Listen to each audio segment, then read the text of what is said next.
গোয়ালপুকুরের গোয়াগাঁও থেকে প্রচার শুরু করলেন রায়গঞ্জ লোকসভা কেন্দ্রের তৃণমূল কংগ্রেসের প্রার্থী কৃষ্ণ কল্যাণী। প্রার্থীর সঙ্গে ছিলেন রাজ্যের মন্ত্রী গোলাম ও জেলা পরিষদের সহকারী সভাধিপতি গোলাম রসুল। শনিবার প্রার্থীকে সঙ্গে নিয়ে গোয়ালপুকুর, গোয়াগাঁও, সোলপাড়া, তাজপুর, কিচকটোলা, গতি সহ বিভিন্ন এলাকায় প্রচার করেন।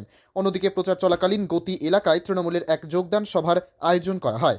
এই যোগদান সভায় কংগ্রেসের 2 পঞ্চায়েত সদস্য ও একজন পঞ্চায়েত সমিতির সদস্য সহ কয়েকশো কংগ্রেসের কর্মী সমর্থকেরা তৃণমূলে যোগদান করেন। সব মিলিয়ে প্রচারে তৃণমূল কর্মীদের উৎসাহ ছিল।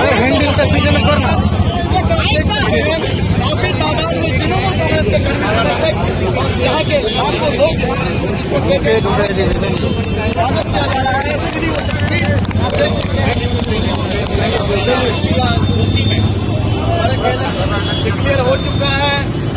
डिक्लेयर होने से पहले মমতা বন্দ্যোপাধ্যায় জিন্দাবাদ, অভিষেক বন্দ্যোপাধ্যায় জিন্দাবাদ।